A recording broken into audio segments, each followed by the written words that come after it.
Hello guys, আসসালামু আলাইকুম, welcome to our video. Guys, আজকে আমরা দেখাবো কুকুর এবং ঘোড়া কিভাবে টেম করে মাইনক্রাফটের ভিতরে। গাইস, আমরা এই সিজনে ঘোড়া এবং কুকুর ছাড়া অন্য পশু পাখিও টেম করব। সাবস্ক্রাইব করে পাশে থাকুন। গাইস, আমাদের ঘোড়া টেম করতে লাগবে দুটো জিনিস, তা হলো horse armour and saddle. So guys, এখন আমরা এগুলা নিয়ে নেব। গাইস, আপনারা দেখতে পাচ্ছেন ভিডিওতে এগুলো নিচ্ছি। গাইস, আপনারা যদি এগুলো না পান তাহলে নিচের ওই লেখাগুলোর সার্চ অপশনে যেয়ে সার্চ করে নিয়ে নিন। চলেন আমরা এগুলা টেম করি। গাইজ, এখন আমাদের ঘোড়ার পিঠে উঠতে হবে। বারবার আমি কয়েকবার নামিয়ে দিতে পারি, আপনি তাও উঠবেন বারবার। আপনারা উঠার পরে আপনারা এখানে মানে 3 ডটে যাবেন। যাওয়ার পরে এখানে না আসলে আবারও যাবেন। যাওয়ার পরে দেখবেন ঘোড়ার গায়ে আপনারা ওই যে ওইগুলো দিতে পারে হর্স আর্মার এবং শেল্টার, পরে এগুলো দিয়ে দিবেন। দেওয়ার পরে ঘোড়াটা আপনার টেম হয়ে যাবে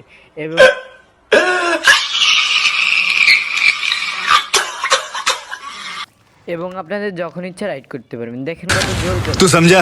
हाँ नहीं तू समझा नहीं। থেকে আমি নেমে যাবো, নেমে আবার কুকুর টিম করবো। সো এখানে আমার ভয়েস দিবে আমার বোন। গাইস, এখন আমরা কুকুরের কাছে যাব এবং টেম করব। এখন আমরা যাচ্ছি, এবার দেখুন আপনারা কিভাবে টেম করে।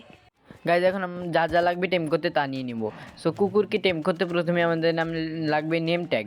নেম ট্যাগ আমার আগে থেকেই করা আছে, আপনারা নেমটাও লিখে নেবেন। এই যে আমি নিয়ে নিলাম। এখন আপনারা নেম ট্যাগ দিয়ে সার্চ দিলেই পাবেন এবং নিতে হবে বোন, কারণ আমরা জানি হাড় কুকুরের সবচেয়ে ফেভারিট খাবার। সো এখন আমরা বোন নিব। বোন নেওয়ার পর আমাদের কুকুর লাগবে। আগে বোন নিলাম। এই মাইনক্রাফটে কিন্তু ওইটাকে কুকুর বলে না, ওইটা হচ্ছে উলফ। তাই আমরা এখন উলফ দিয়ে সার্চ করতে হবে। এখন আমি প্রথম ডগ দিয়ে সার্চ করে ধরছিলাম, এখন উলফ দিয়ে করব। সো এখন আমরা উলফ নিয়ে নিব। নেওয়ার পরে এটাকে আমরা স্পন করতে হবে, আমাদের সামনে আনতে কি বলে ওইটাকে, যাই হোক স্পন করতে হবে। এখন আমরা কুকুরটা স্পন করলাম, আর একটা বাচ্চা হলো কুকুরের। যাই হোক, এটাকে আমরা টেম করতে পারবো। প্রথমে আমাদের এটা নেম দিতে হবে। আপনার এটা সামনেভাবে ধরবেন এটার গায়ে, তাহলেই আমার নেম আসবে। এই নেমে চাপ দেবেন, পরে হাড়ে যেয়ে টেমে চাপ দিবেন, পরে এই দেখেন টেম হয়ে গেছে আমাদের। তো ওইখানে হাড়ে বনে গিয়ে আমাদের টেম করতে হবে। আর এইখানে আপনারা দেখছেন আমি আর দুইটাকে টেম করে দেখাচ্ছি আপনাদের সুবিধার্থে। দেখতে থাকেন আপনারা। আমরা তো এতক্ষণ অনেক কষ্ট করে আপনাদেরকে এগুলো ঘুরে ঘুরে দেখালাম। এখন আপনারা আমাদের একটা লাইক সাবস্ক্রাইব করে পাশে থাকুন। Bye bye.